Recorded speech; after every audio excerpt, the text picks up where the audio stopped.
देव करुणा सिंधु करुणा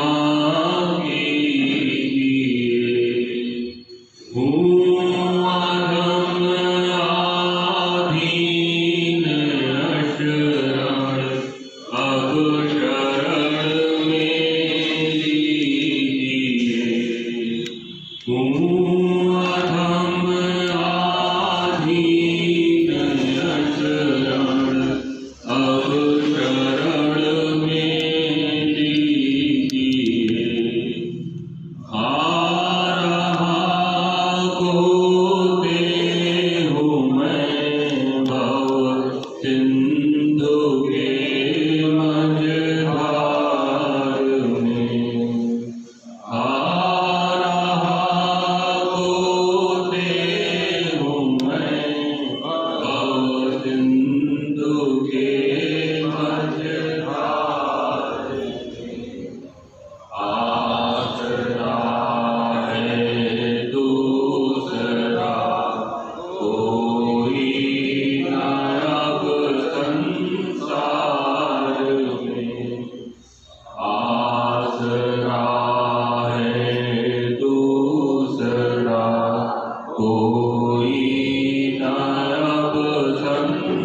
करुणा कीजिए। हे मेरे गुरुदेव करुणा सिंधु करुणा कीजिए। हूँ अधम आदीन शरण अब शरण में लीजिए। हूँ अधम आदीन शरण अब शरण में लीजिए।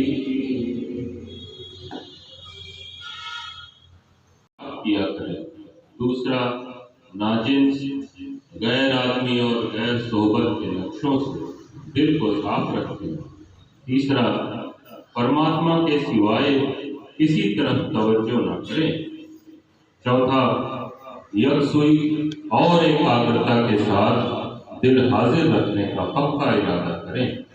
पांचवा, सत और मालिक की तरफ उनसियत और लगाव हासिल करें। छठा, अपने आप को मेट कर उसी में महक और लय हो जाए। सातवां, इसी काम में अपने आप को मेट दें। सबसे ज्यादा नजदीक रास्ता और असल पथ पर पहुंचने का यकीनी जरिया है। परम संत समर्थ सदगुरु महात्मा रामचंद्र जी महाराज श्री दादाजी साहब।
भगवान बहादुर तेरे, गुरुदेव सांवरिया मेरे, मेरा कोई ना सहारा बिन तेरे, गुरुदेव सांवरिया मेरे।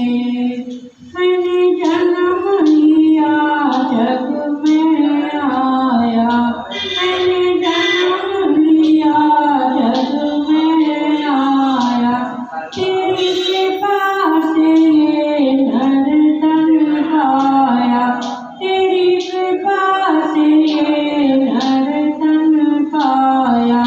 तूने किए उपकार घनेरे, गुरुदेव सांवरिया मेरे, मेरा कोई ना सहारा बिन तेरे, गुरुदेव सांवरिया मेरे। मेरे नैना कब से तरस रहे, सावन भादों से बरस रहे, मेरे नैना कब से तरस रहे, सावन भादों से बरस रहे।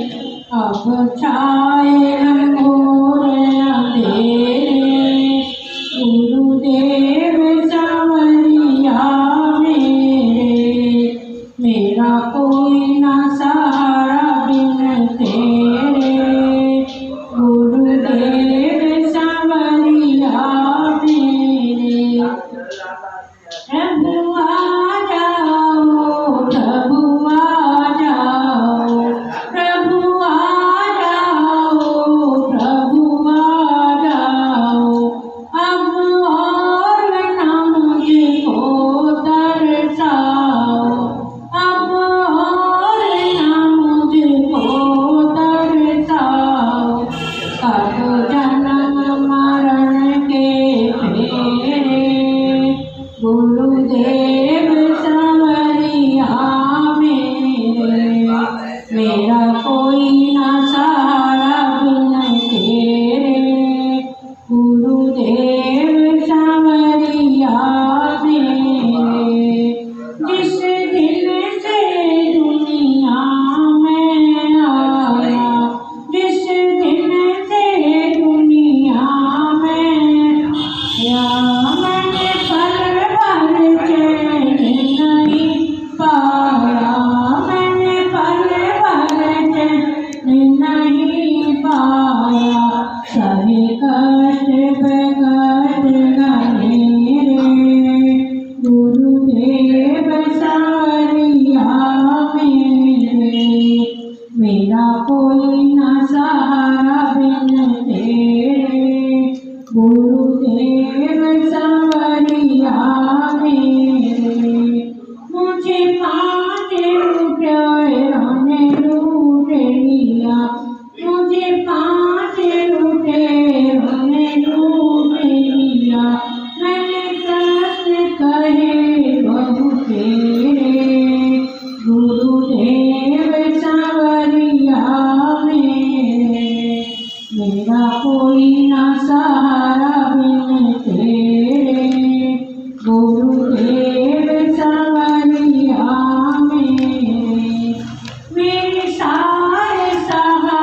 हाथ पकड़ सतगुरु ने लिया उद्धार करेंगे कभी न कभी।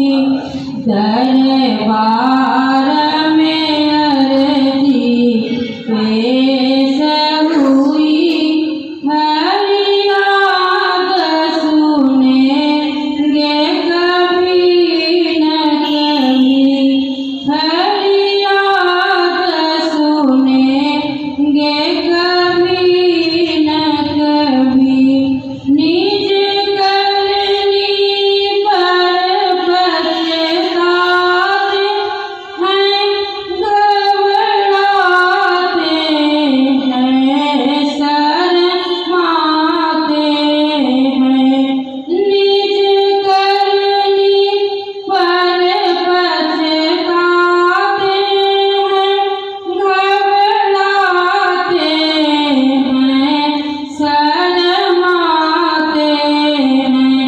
हे दीन दयालु दया करके दुख दर्द हरेंगे कभी न कभी।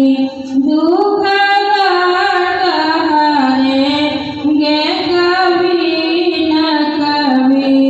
जब हाथ पकड़ सतगुरु ने लिया उद्धार करेंगे कभी न कभी। दरबार में अर्जी पेश हुई फरियाद सुनेंगे कभी न कभी। निज जन की सदा निभाई है अंधों को राह दिखाई है। निज जन की सदा निभाई है अंधों को राह दिखाई है। हम दीन अधम दुखिया जन की ये पुकार सुनेंगे कभी न कभी। ये पुकार सुनेंगे कभी न कभी। जब हाथ पकड़ सतगुरु ने लिया उद्धार करेंगे कभी न कभी। दरबार में अर्जी पेश हुई फरियाद सुनेंगे कभी न कभी। हम द्वार आपके आए हैं चरणों में शीश झुकाए। हम द्वार आपके आए हैं चरणों में शीश झुकाए। हम भक्त जनों की विनती भी स्वीकार करेंगे कभी न कभी। स्वीकार करेंगे कभी न कभी। जब हाथ पकड़ सतगुरु ने लिया उद्धार करेंगे कभी न कभी। फरियाद सुनेंगे कभी न कभी। बोलो सतगुरु महाराज की जय।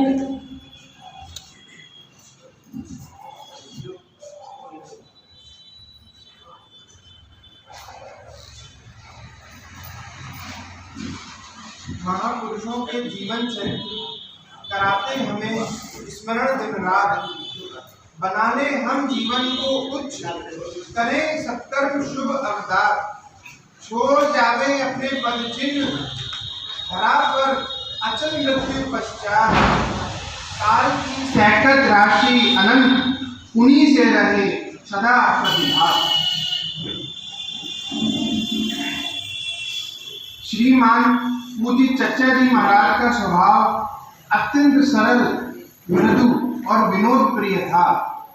ईश्वर के प्रति अगाध प्रेम, दीन दुखियों के प्रति दया, शांति, संतोष, विनय एवं सहनशीलता आदि आपके विशेष गुण हैं। आपका विशाल हृदय प्रेम और करुणा से पूर्ण था। आप सदा दीन दुखियों की तन मन धन से सेवा करते थे। साहस, विलक्षण वीरता और निर्भीकता आदि सद्गुणों से आप विभूषित थे। आगे श्री पूज्य चच्चा जी महाराज की कुछ सुस्मृतियां दी जाती हैं, जिनसे मालूम होगा कि प्रेम भक्ति, रंजित हृदय, आदर्श सेवा भाव, विलक्षण धैर्य, भोगों से विरक्ति और दृढ़ निश्चय के साथ आपने संसार के रंगमंच पर अपना अनोखा पार्ट खेलकर धार्मिक जगत को अपनी तेजोमय किरणों से दैदीप्यमान कर दिया। सबके प्रिय, सबके हितकारी, दुख सुख सरिस प्रशंसा गारी, कहाँ सत्य प्रिय बचने विचारी, जागत सोबत शरण तुम्हारी। एक महात्मा जी को शिक्षा। आत्मविद्या का मूल रूप हिंदू, मुसलमान, ईसाई आदि सभी मतों के संतों में एक सा है। जिसने धुर तक चढ़ाई की, जिसका संबंध उस चैतन्य आत्मा से हो गया, वह संत सब प्रकार के अभ्यासियों और साधकों का पथ प्रदर्शन कर सकता है। श्री पूज्य चच्चा जी महाराज ऐसे ही उच्च कोटि के संतों में से हैं। आपके पास एक बार एक महात्मा जी आए। उन्होंने बताया कि मैं एक बारात में आया हूँ। बारात चली जाने के बाद आपके यहाँ आकर ठहरूंगा। कारण यह है कि मैं अभ्यास करता हूँ और मेरी गाड़ी बहुत समय से एक ही स्थान पर अटकी पड़ी है। इसके बाद अन्य बातें होती रही। कुछ समय बाद श्री पूज्य चच्चा जी महाराज ने उन महात्मा जी से पूछा, अब देखिए आप कहाँ पर हैं? उन्होंने थोड़ी देर गौर करने के बाद कहा, मेरा अटकाव निकल गया और मैं अब अपने आप को आगे पाता हूँ। पूज्य चच्चा जी ने फरमाया, बस ठीक है। समर्थ सद्गुरु साधक को एक पल में जहाँ चाहे वहाँ पहुँचा सकता है। राहे सुलूक इश्क में रियाजत नहीं जरूर, 100 मुकाम होते हैं तय एक नजर में। ब्रह्मचारी जी को बोल। एक बार जब पूज्य चच्चा जी अस्वस्थ थे, डॉक्टरों ने उन्हें लोगों से मिलने को मना कर रखा था। उन्हीं दिनों एक महात्मा जी शाम को उनके दर्शन के लिए आए और मिलने की इच्छा प्रकट की। यह ब्रह्मचारी थे। आयु लगभग 60 वर्ष की थी। ब्रह्मचारी जी वेदांती थे और साथ ही साथ विद्वान भी थे। उनसे कहा गया कि आजकल श्री पूज्य चचा जी महाराज को डॉक्टरों ने लोगों से मिलने को मना किया है, किंतु उन्होंने दर्शनों के लिए विशेष आग्रह किया।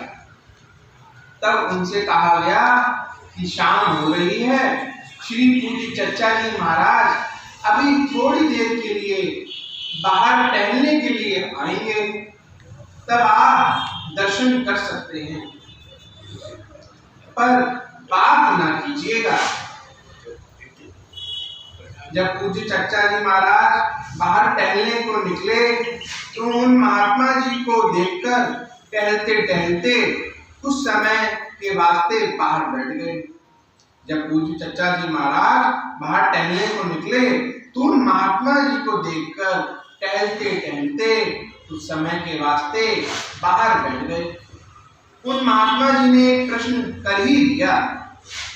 उत्तर में पूज्य चचा जी महाराज ने बड़े मीठे शब्दों में कहा, भाई मैं तो कुछ पढ़ा लिखा नहीं हूँ। अपने एक सेवक की ओर संकेत करते हुए कहा, ये विद्वान हैं, इनसे अपना प्रश्न हल कर लीजिए।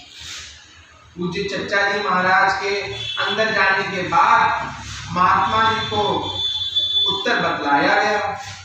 यह प्रश्न वेदांत का था। इसकी व्याख्या स्वामी शंकराचार्य जी ने बड़े सुंदर ढंग से की है, जो शब्दों में समझने के लिए पर्याप्त है। परंतु यदि क्रियात्मक प्रैक्टिकल रूप में समझना है तो कुछ देर रुकिए, अभी सत्संग होगा। मालिक चाहेगा तो आपके प्रश्न का उत्तर स्वयं मिल जाएगा। महात्मा जी रुके और सत्संग में शामिल हुए।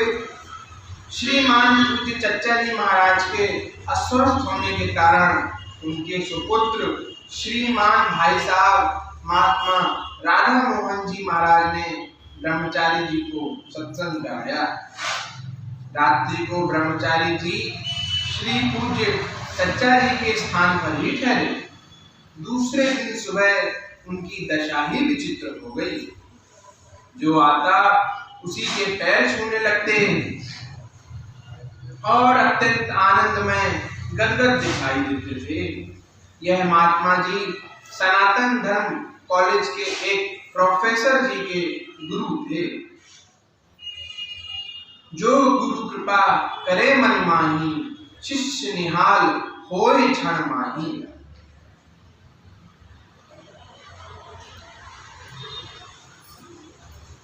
भक्ति और सेवा भाव। परम पूज्य चचा जी महाराज सत्संगियों की सेवा तन मन धन से किया करते थे। पूज्य पेशकार साहब बाबू प्रभु दयाल जी जब श्री पूज्य चचा जी के पास पहुंच गए, तब उन्होंने अपने मित्र मुंशी सुखवासी लाल जी को लिखा कि जैसे गुरु की खोज में हम और आप थे, वैसे ही महात्मा यहाँ पर मिल रहे हैं। आप 1-2 दिन की छुट्टी लेकर चले आइए, जिससे महात्मा जी के दर्शन हो सके। मुंशी जी दूसरे ही दिन पेशकार साहब के यहाँ आ गए। मुंशी जी दूसरे ही दिन पेशकार साहब के यहाँ आ गए। दोपहर का समय हो चुका था।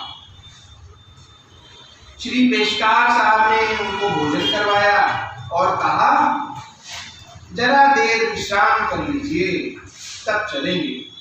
श्री पेशकार साहब ने उनको भोजन करवाया और कहा, जरा देर विश्राम कर लीजिए, तब चलेंगे, क्योंकि इस समय महात्मा जी भी आराम कर रहे होंगे। भाई, जिसको लगन लगी हो उसको चैन कहाँ। यह तो मालूम हो ही चुका था कि महात्मा जी का मकान पड़ोस में ही है। पेशकार साहब की जरा सी आंखें झपकी और मुंशी जी जल दिए। पूज्य चचा जी के मकान पर आकर थपकी दी। दैव योग से उस समय चचा जी के सिवा बैठक में कोई दूसरा भाई नहीं था। पूज्य चच्चा जी ने किवाड़ खोल दिए।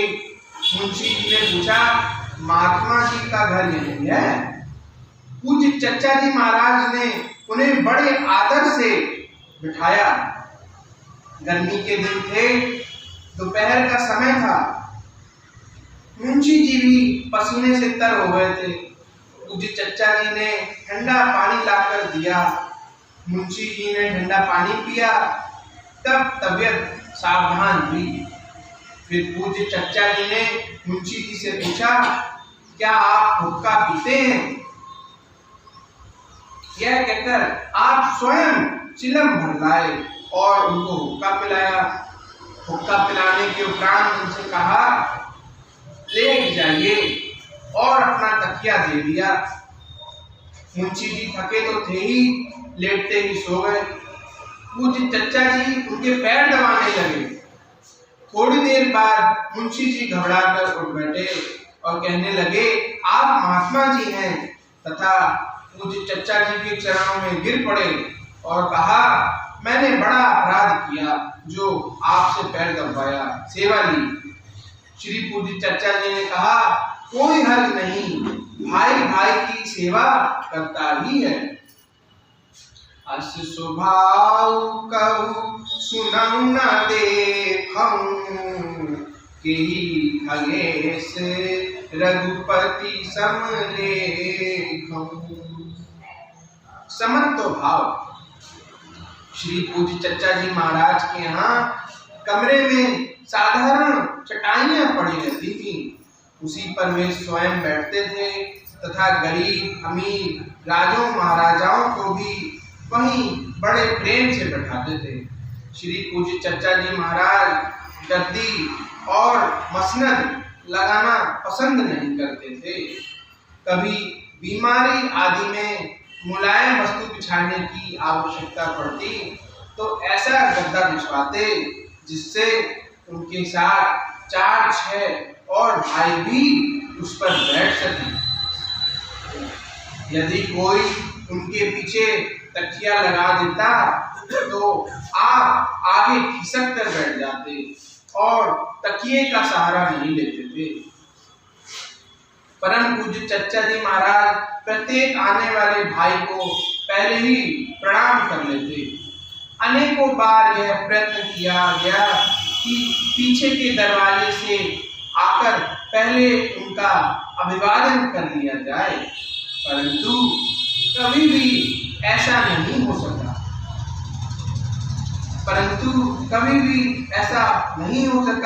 कि किसी ने पहले प्रणाम कर लिया हो। आपका व्यवहार ऐसा था जिससे कोई बड़प्पन या अभिमान प्रकट नहीं होता था। सबसे समान एवं भ्रातृभाव रखते थे। अपने को सबका सेवक समझते थे। निरहंकार और सेवा भाव। एक बार बाबू भवानी शंकर जी श्री पूज्य चच्चा जी के पास आए हुए थे। शाम को उन्हें जाड़ा देकर बुखार हो आया। बैठक के सामने बरामदे में चारपाई पर लिटा दिए गए, लिहाफ उड़ा दिया गया। 9 बजे रात्रि के बाद जब सत्संगी भाई चले गए तब पूज्य चच्चा जी उठे और पैर तथा कमर दबाने लगे। कुछ देर बाद उन्हें होश आया। उन्होंने मुंह खोलकर देखा तो कहने लगे, अरे चच्चा, आपने यह क्या किया?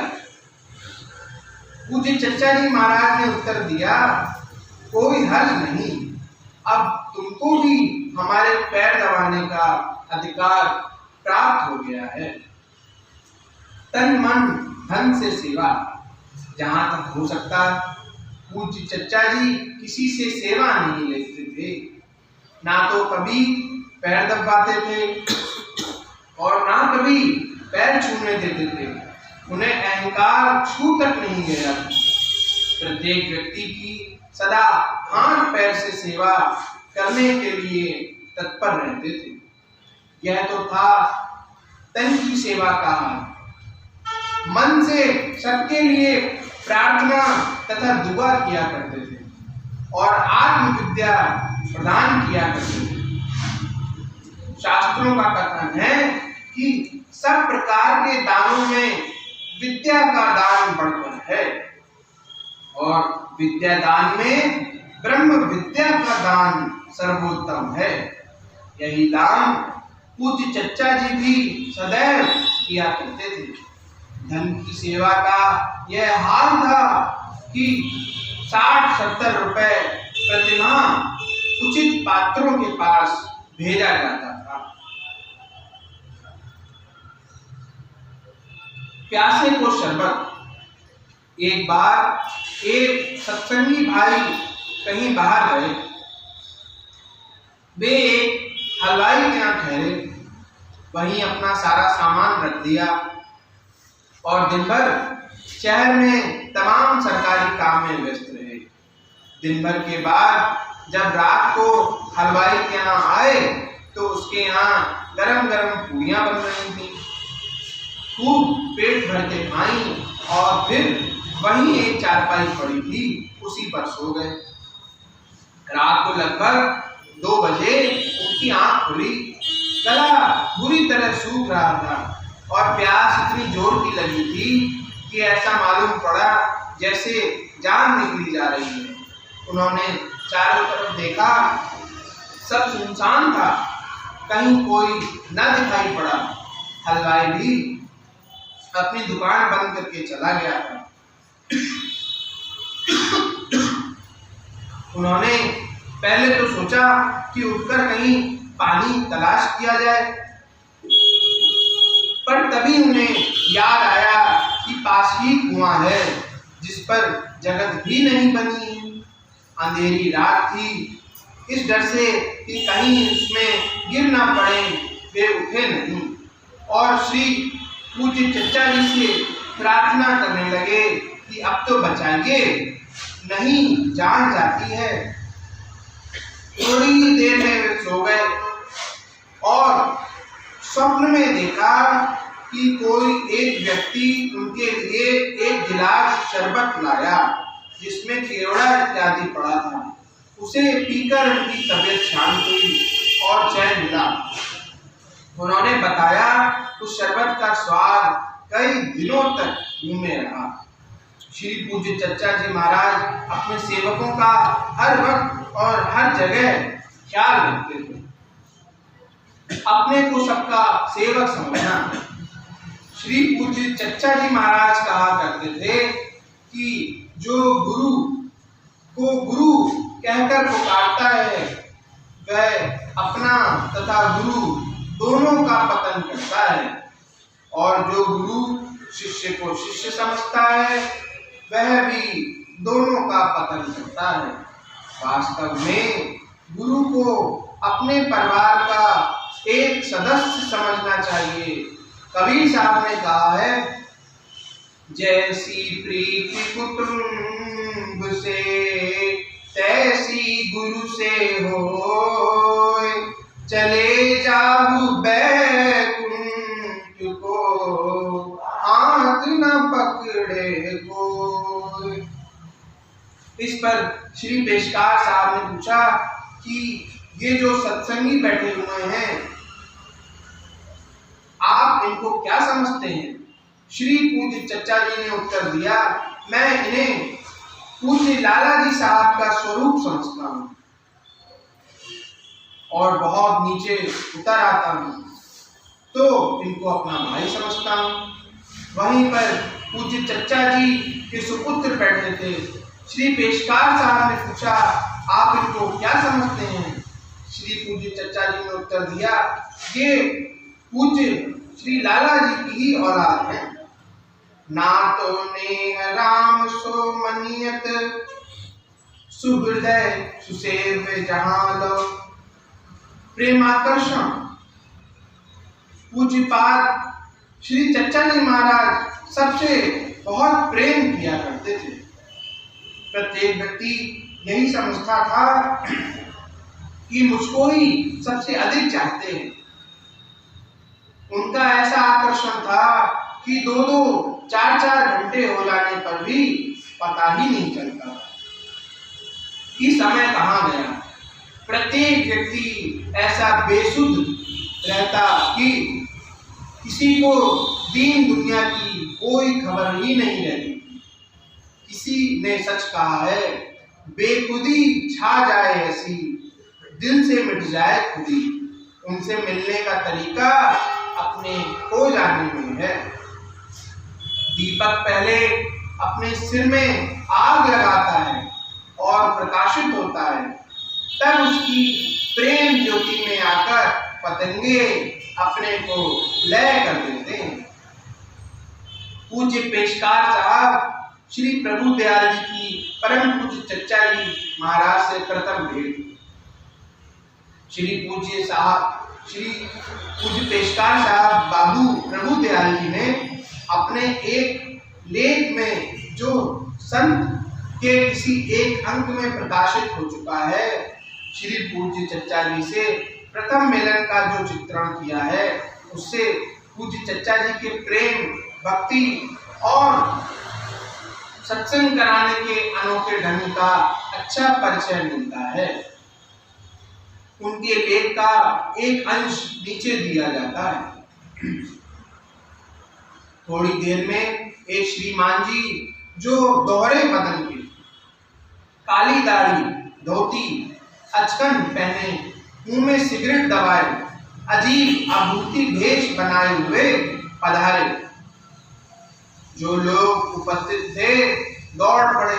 चच्चा जी सलाम की आवाजों से चारों ओर से आने लगी और आप दोनों कर कमलों को उठाकर मुस्कुराते हुए धीरे धीरे अंदर चले गए। सब लोगों में ऐसी प्रसन्नता भर गई जैसे भगवान कृष्ण के मिलने से गोपियों में छा जाता थी। जो सज्जन अंदर जा सकते थे वे दौड़ते हुए प्रसन्नता के साथ अंदर चले गए और जो नहीं जा सकते थे वे मेरे ही पास बैठे हुए प्रसन्न हो रहे थे और कह रहे थे, चच्चा आ गए, चच्चा आ गए। मैं इस प्रेमानंद का कुछ महत्व नहीं समझ सका और एक विचित्र उलझन में फंस गया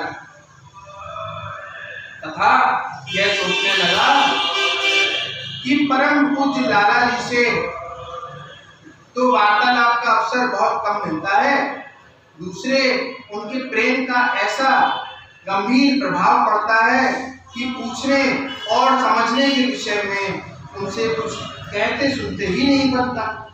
चलो अब पूज्य चच्चा जी से सब उलझने सुलझाऊंगा। इसी सोच विचार में था कि पूज्य पाद श्री चच्चा जी एक कुर्ता पहने जिसके कुछ बटन खुले हुए व कुछ बंद थे, उसकी एक बांह कहीं जाती थी और दूसरी कहीं, और सर के बाल बिखरे हुए थे, पधारे। वहीं सलाम की आवाजें और उनका जवाब भाई सलाम, वही सलाम की आवाजें और उनका जवाब भाई सलाम से मिलने लगा।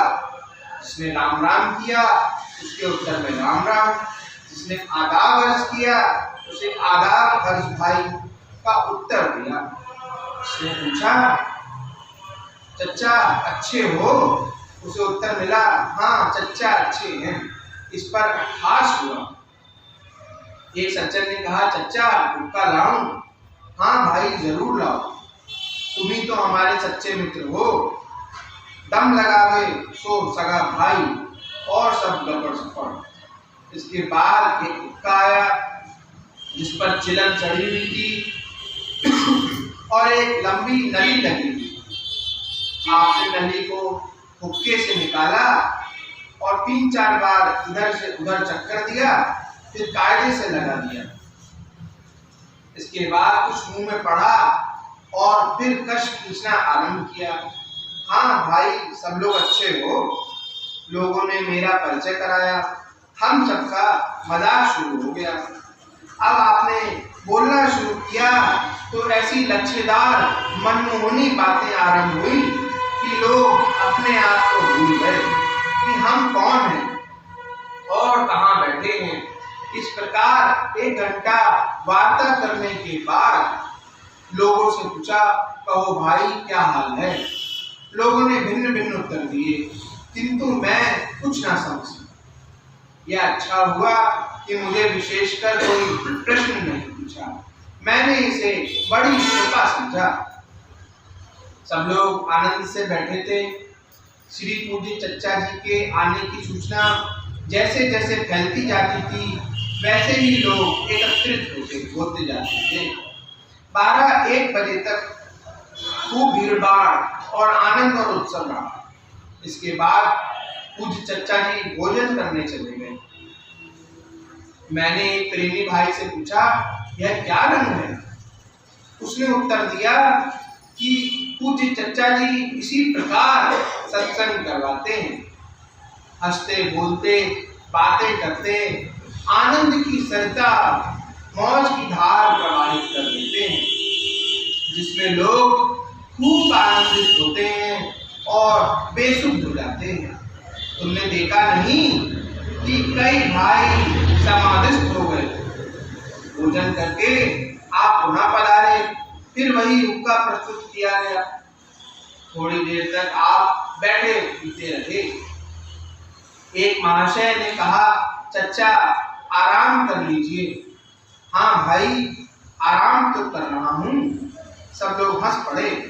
अरे नहीं चच्चा, लेट जाइए। आप लेट गए और सब भाई लोग भी लेट गए। मैं शिष्टता के कारण बैठा था।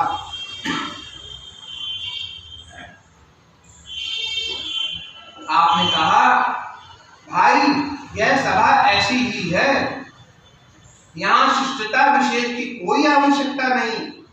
शिष्टाचार तो बड़ों के साथ करना चाहिए। हम लोग भाई भाई हैं। लेटिए।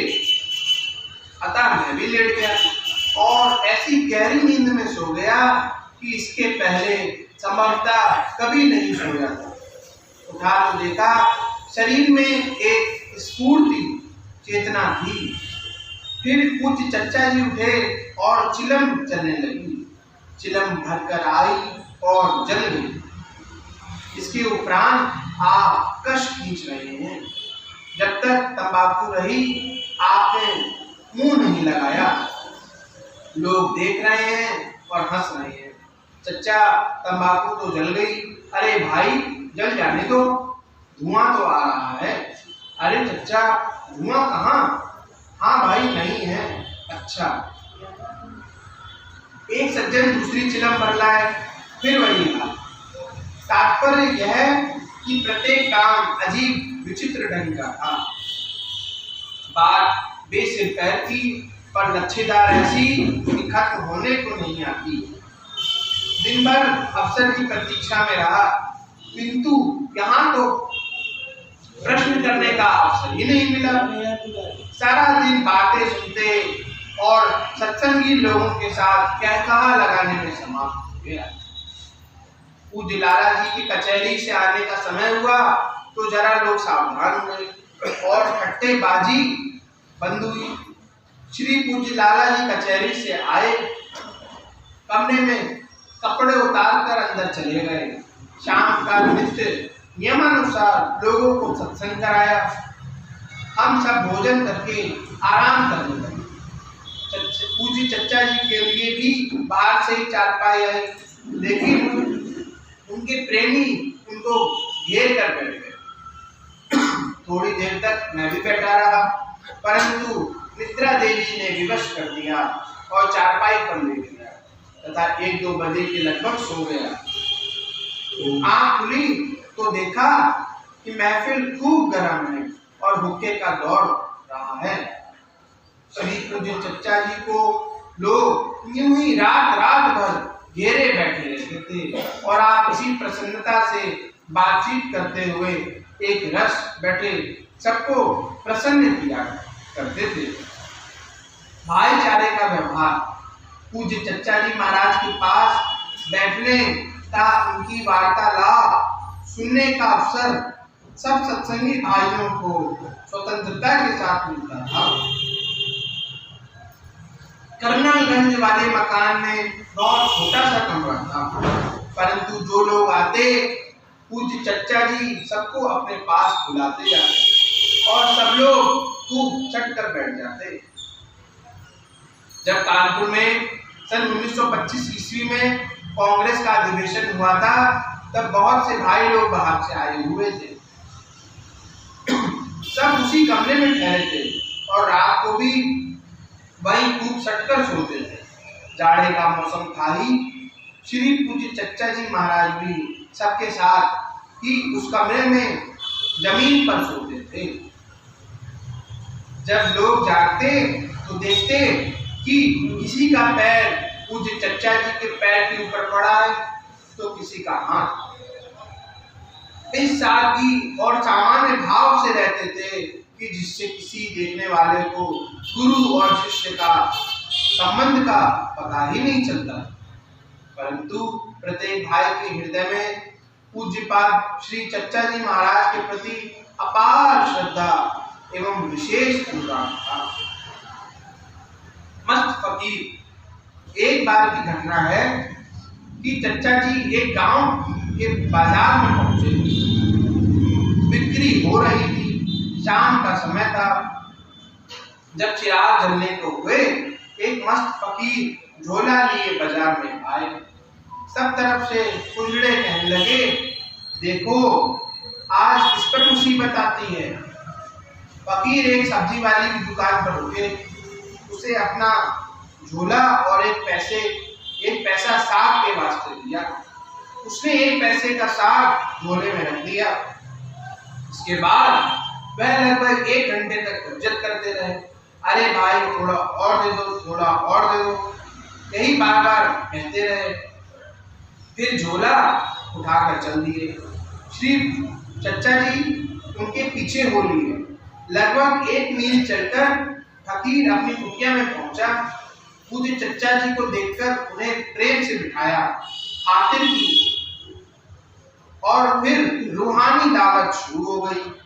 बड़ा आनंद रहा। चच्चा जी ने अंत में कहा, महाराज यहाँ यह हालत और वहाँ वह दशा।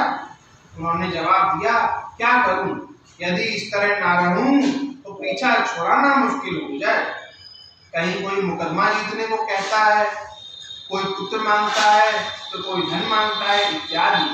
सभी लोग आकर घेरने लगेंगे, फिर तो मेरा यहाँ रहना मुश्किल हो जाएगा। ठीक यही हाल था पूज्य चच्चा जी का। तहसील अलीगढ़, जिला फर्रुखाबाद में 27 वर्ष तक रहे, पर कोई ना जान सका कि वे राम नाम भी जानते हैं। मकान के बाहर दरवाजे पर एक चारपाई पर बैठे रहते थे और हुक्का बराबर चलता रहता था। दिन भर के बाद शाम को पैसे सवा पैसे के चने या दूध लेते थे और रात को भी यहीं पड़े रहते थे। उन्हीं दिनों अरायज नबीसी करते थे। जो कुछ मिला रास्ते में बच्चों को ही पड़ जाता था। सैकड़ों रुपए मोकिल लोग इनके यहाँ रख जाते थे और जब चाहते उठा ले जाते थे। घर बिना ताला कुंजी के वैसा ही खुला पड़ा रहता था। लोग कहते, जो उनका मुंह सुबह उठकर देख लेगा उसे उस दिन खाना नहीं मिलेगा। सदा सुहागिन से भेंट। एक बार पूज्य चच्चा जी ट्रेन से कहीं जा रहे थे।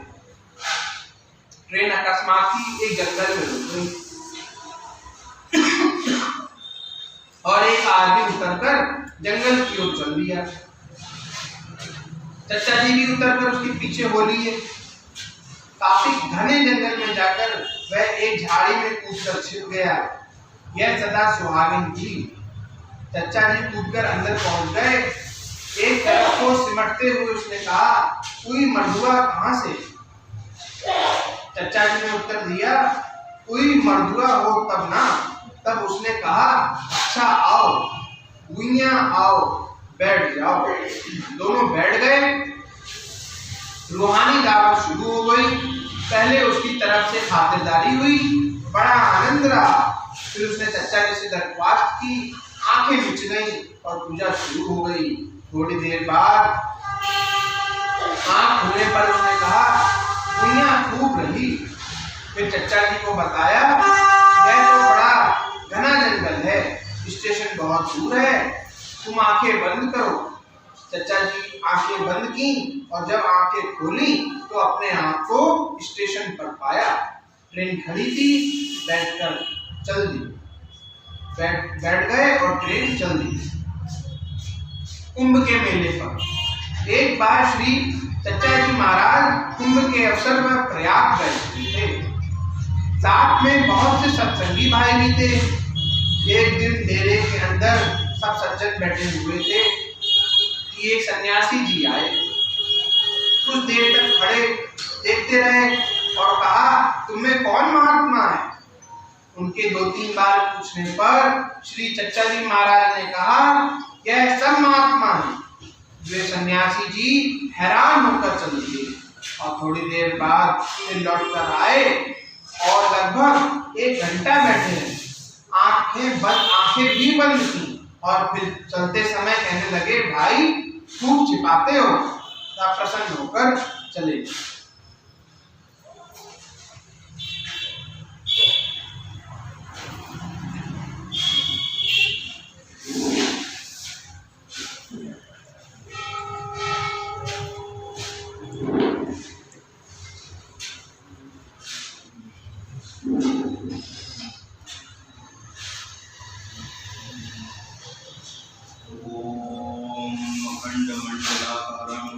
व्याप्तने चराचरं तत्पदं दर्शयामि तस्मै श्री गुरुवे नमः।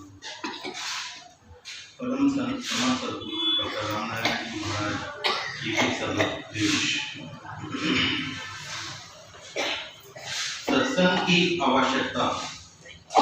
सत्संग, सद्गुरु व सतनाम, इन तीनों का संत मत का आधार उत्तम कहा जाता है। इन तीनों शब्दों का बड़ा घनिष्ठ संबंध है। सत्संग के बिना सद्गुरु नहीं मिलते, सद्गुरु के बिना सतनाम की प्राप्ति नहीं होती। ईश्वर वहीं प्रकट होता है जहाँ सद्गुरु होता है तथा जहाँ ईश्वर के सच्चे भक्त एकत्र होते हैं। सत्संग यानी सत का संग अर्थात ईश्वर का साथ, और यह साथ केवल चित्त की एकाग्रता एवं प्रभु के प्रति पूर्ण समर्पण से ही प्राप्त किया जा सकता है। यह एक ऐसी मानसिक स्थिति है जिसे सद्गुरु के सत्संग के बिना कोई भी प्राप्त नहीं कर सकता। उचित और अनुचित का सच्चा ज्ञान सत्संग में आने पर ही हो पाता है। सत्संग के बारे में गोस्वामी जी ने बालकांड में कहा है, बिना सत्संग विवेक न होई, राम कृपा बिन सुलभ न सोई। परम पूज्य विशंबर भाई साहब जी कहा करते थे, सत्संग एक सर्किल है, सोसाइटी है जिसमें आकर आदमी अपने आप सीखने लगता है। It is learning school and it starts with in the family. सत्संग हमें अनुशासन सिखाता है, भक्ति भी अनुशासन ही है। यदि ईश्वर से कनेक्शन जोड़ना है तो उसकी याद के लिए हमें सद्गुरु के सत्संग से जुड़ना होगा, क्योंकि सत्संग ही आनंद और कल्याण की जड़ है। श्री राम जी की कृपा व पूर्व जन्मों के संस्कारों से ही सत्संग की प्राप्ति होती है, और यदि सत्संग मिल गया समझो फल की प्राप्ति हो गई। इसे प्राप्त करने के लिए जो साधन करने पड़े वह सब फूल के समान है। सत्संग मुद मंगल मूला, सोए फल से सब साधन मिला। सत्संग की महिमा का वर्णन करते हुए गोस्वामी जी ने कहा है, इसके सेवन से कौवे कोयल बन जाते हैं और बगले हंस। इतना ही नहीं, जिसमें जिस समय जहाँ कहीं भी जिस किसी यत्न से बुद्धि, कीर्ति, सद्गति, ऐश्वर्य और भलाई पाई है, वो सब सत्संग का ही प्रभाव समझना चाहिए। जब तक ऐसा सत्संग व सद्गुरु नहीं मिलता, हमें निरंतर प्रयास के रूप में दिन में कम से कम 4 बार सुबह उठने पर, रात्रि के सोने से पहले और 2 समय भोजन करने के पहले अपने इष्ट का ध्यान करके उनका नाम एक बार अवश्य ही लेना चाहिए। इस प्रकार उनकी सूरत 4 बार याद आ जाएगी और साथ ही 4 बार नाम का उच्चारण होगा। सच्ची तड़प के साथ साथ परमात्मा के समक्ष रो रो कर प्रार्थना करते हुए सदाचार का जीवन व्यतीत करना साधक के लिए सफलता की एकमात्र ही कुंजी है। परम संत समर्थ सद्गुरु महात्मा रघुवर दयाल जी महाराज श्री पूज्य चच्चा जी के प्रिय शिष्य संत शिरोमणि डॉक्टर रामनारायण जी ने जो दिनचर्या साधकों को बताई है, वह जिसे उन्होंने आने वाले समय में नए अभ्यासियों के लिए उचित समझा, एक तरतीब के साथ प्रस्तुत करने का प्रयास किया गया है। साधकों के लिए दिनचर्या: पहला, प्रातः 4 बजे ब्रह्म मुहूर्त में उठना। दूसरा, नींद खुलते ही 10 मिनट तक प्रथम प्रार्थना करना। शौच आदि से निवृत्त होकर यदि स्वास्थ्य सहायक हो तो स्नान करना, अन्यथा हाथ पैर धोकर स्वच्छ कपड़े पहनकर 5 बजे पूजा के लिए बैठना। 5 से 7 प्रातःकालीन नियमित पूजा। 7 से 8 व्यायाम, टहलना व जलपान। जिसके बाद गुरुमय होकर दैनिक कार्य में लग जावें। दिन भर जप की आदत डालने का प्रयास करें। शाम को काम से लौटने के बाद भोजन से पूर्व आधे से 1 घंटे का समय ध्यान, नाम जप व पठन पाठन में लगाएं। रात्रि सोने से पूर्व प्रार्थना पर माला करके गुरु के ध्यान में 10:30 बजे तक सो जाएं। साधना के पक्ष पर चलने वालों के लिए उपयुक्त कार्यक्रम एक रूपरेखा की तरह प्रस्तुत किया गया है। गृहस्थजनों को चाहिए कि देश काल व परिस्थिति के अनुसार इसके मूल तत्व को बनाए रखकर समय नियोजन करने का प्रयास करें। यदि हृदय से साधना पथ पर चलने का संकल्प लिया है तो ब्रह्म मुहूर्त में उठना व पूजा के कार्यक्रम का दृढ़ता से पालन करना हमारा अब परम कर्तव्य होना चाहिए।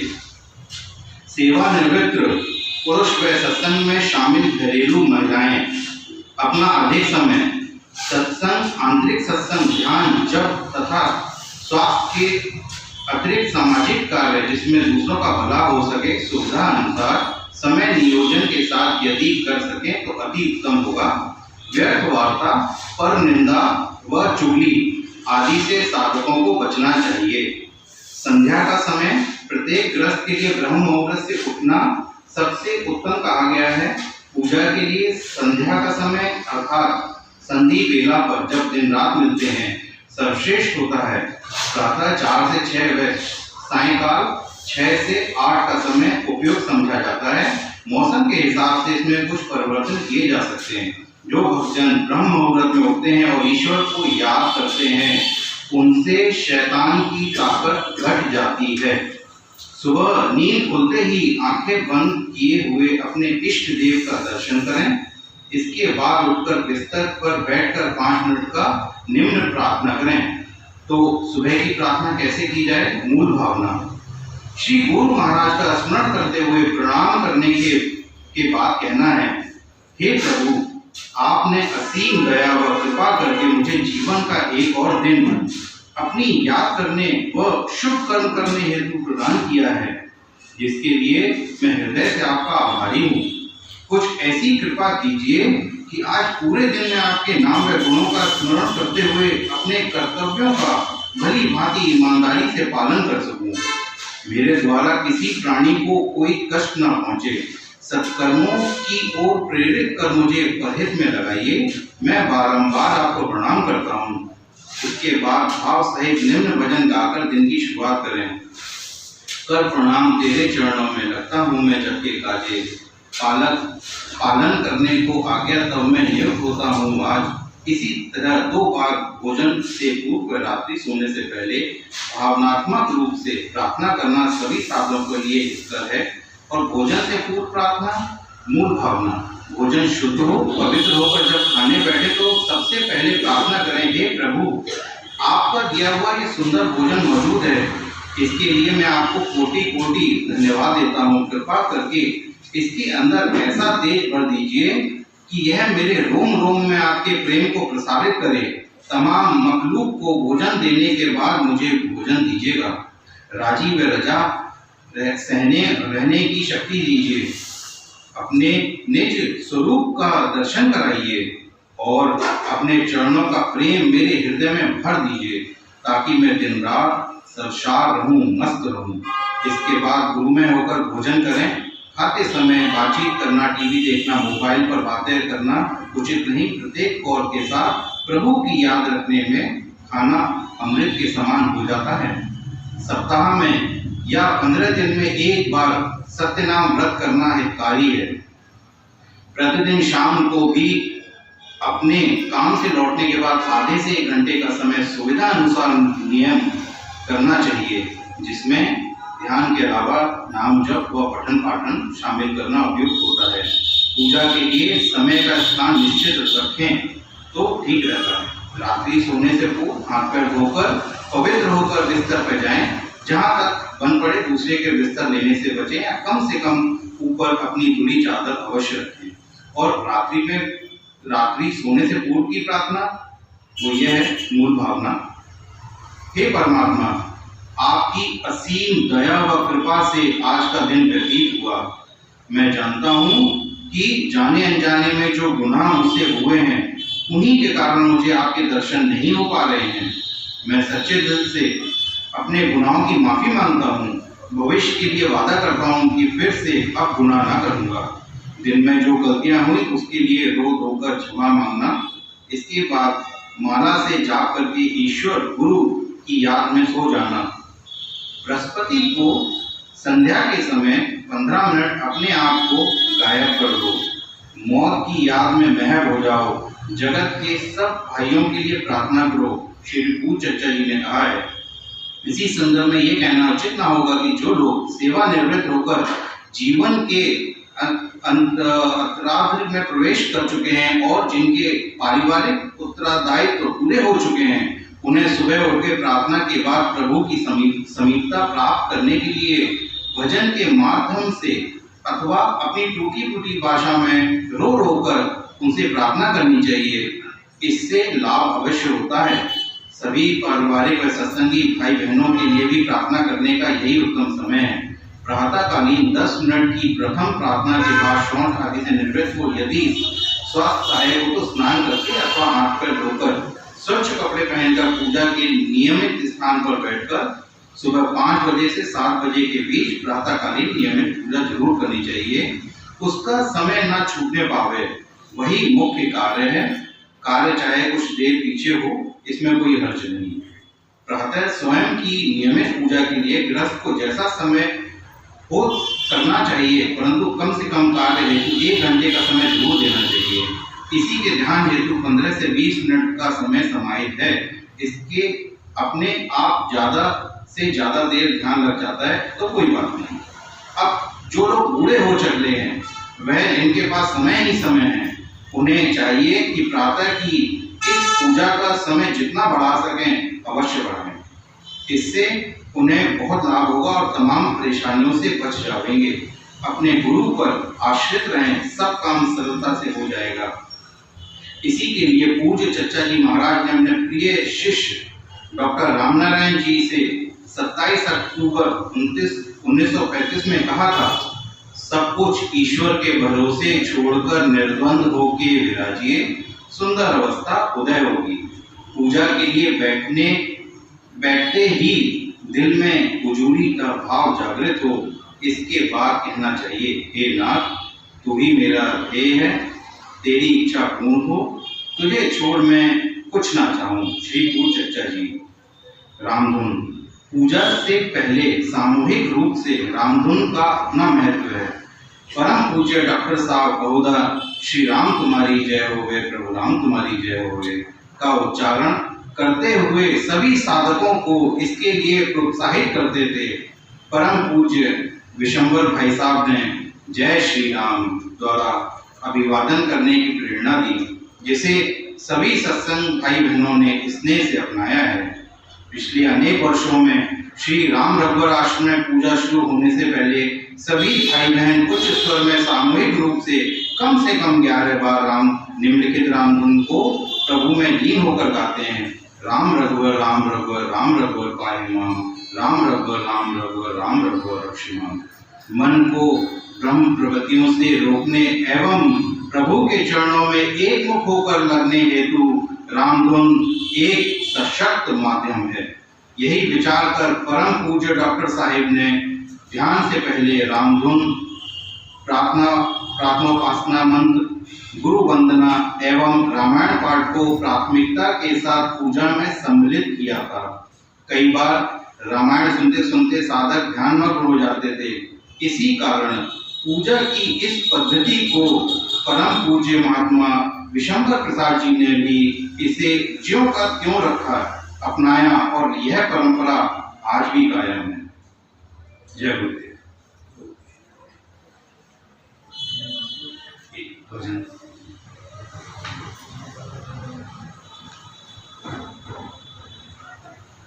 दया कर दान भक्ति का हमें परमात्मा देना, दया कर दान भक्ति का हमें परमात्मा देना, दया देना हमारी आत्मा को शीलता देना। सुना है आप दीनों पर सदा उपकार करते हैं, सदा उपकार करते हैं।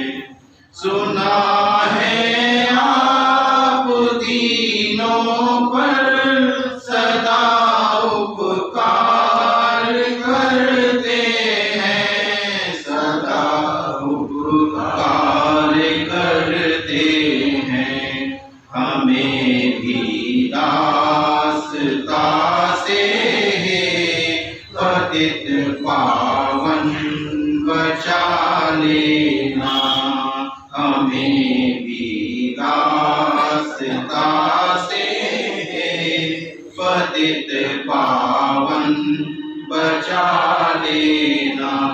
नहीं हमदम कोई भगवन सिवा तेरे, मुसीबत में सिवा तेरे, मुसीबत में नहीं हमदम कोई भगवन सिवा तेरे, मुसीबत में सिवा तेरे, मुसीबत में शरण तेरी हूँ शरणागत, को स्वामी आसरा देना, शरण तेरी हूँ शरणागत, को स्वामी आसरा देना।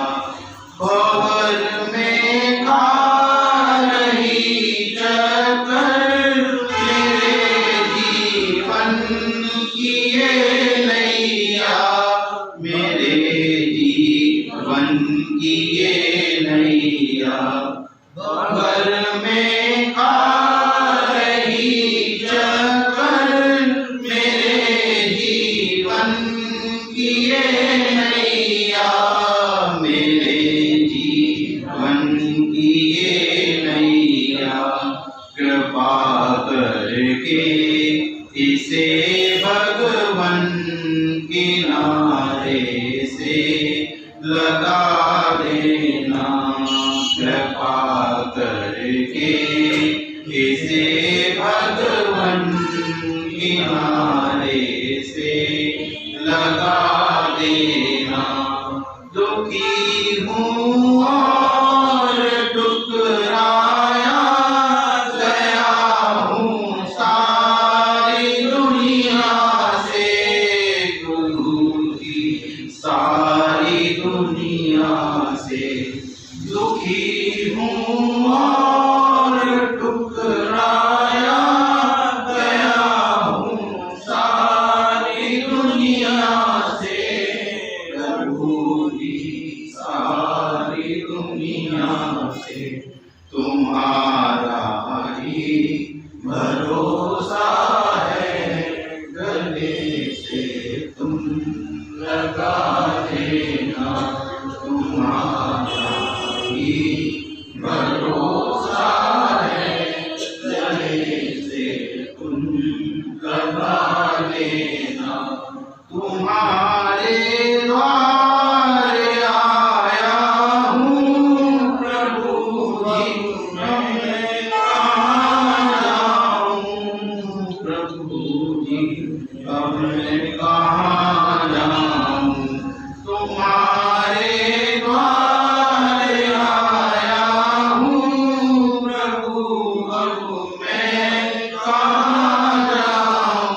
दया देना हमारी आत्मा को शीतलता देना।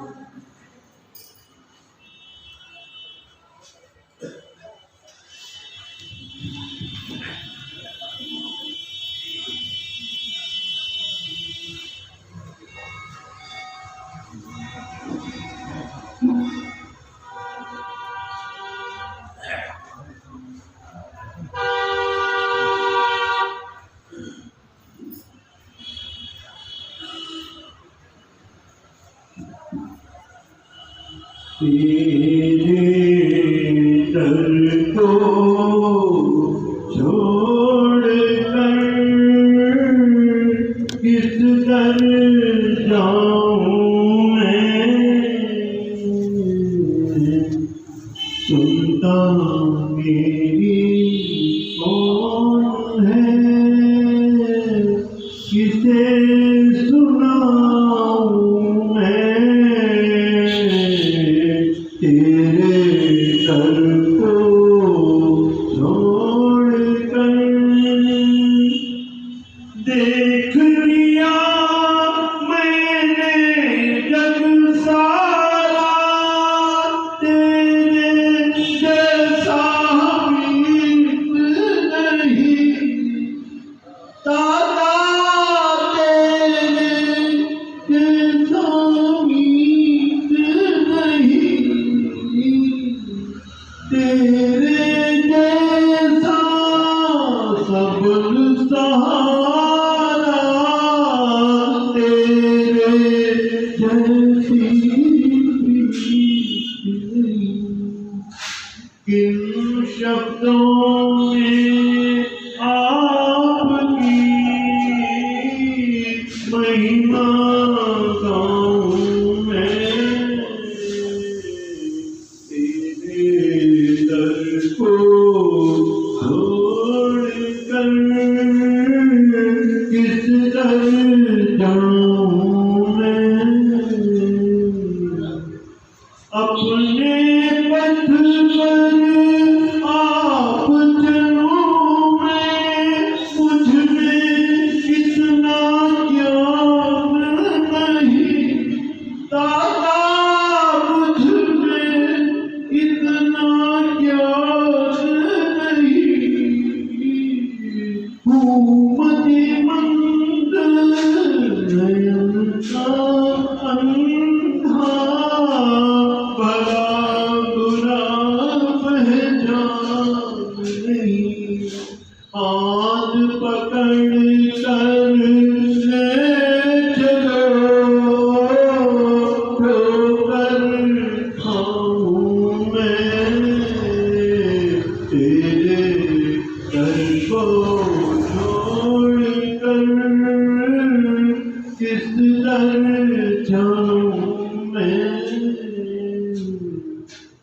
मैं सेवक मेरे तुम स्वामी, नैया मेरी पार करो दादा, नैया मेरी पार करो, तेरे बिना ना रह पाऊंगा, ठुकरा दो या प्यार करो, द्वार तेरे प्रभु आ पहुँचाऊं, अब ना जाऊं मैं, तेरे दर को छोड़कर किस दर जाऊं मैं। तुम संग प्रीति लगा कर मैंने दुख ही दुख स्वीकार किए,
कहे की लाज रखो प्रभु, डूब ना जाऊं मैं तेरे दर को छोड़ के, किस दर जाऊं।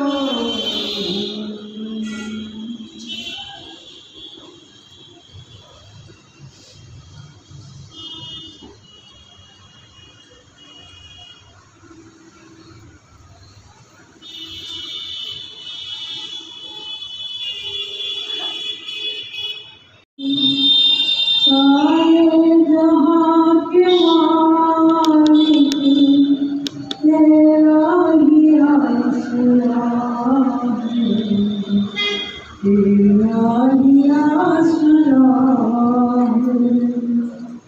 राजी है हम उसी में, राजी है हम उसी में जिसमें तेरी रजा है, जिसमें तेरी रजा है।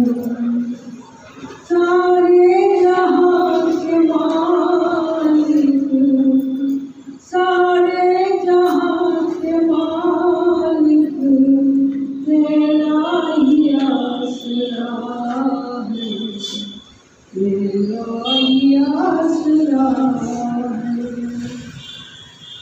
हम क्या बताएं तुझको, सब कुछ तुझे खबर है। हम क्या बताएं तुझको, सब कुछ तुझे खबर है। हर हाल में हमारी तेरी तरफ नजर है, हर हाल में हमारी तेरी तरफ नजर है। किस्मत है वो हमारी, किस्मत है वो हमारी, जो तेरा फैसला है, जो तेरा फैसला है। राजी है हम उसी में, राजी है हम उसी में जिसमें तेरी रजा है, जिसमें तेरी रजा है। सारे जहां के मालिक, सारे जहां के मालिक तेरा ही आसरा है, तेरा ही आसरा है। आँखों को हम दुआ की खातिर उठाए कैसे, आँखों को हम दुआ की खातिर उठाए कैसे।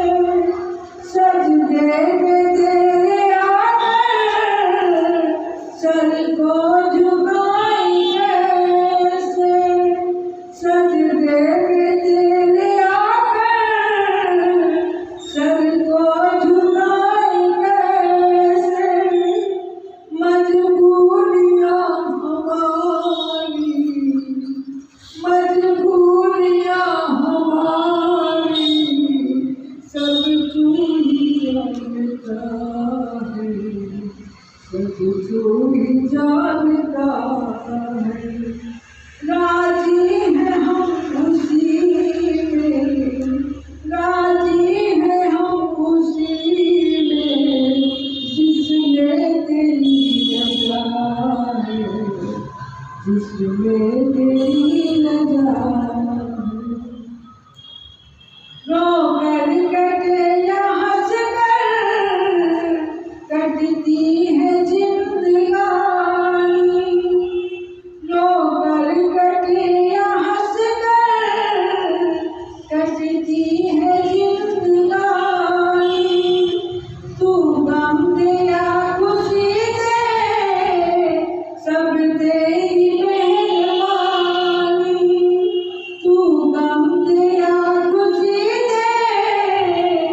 सब तेरी मेहरबानी,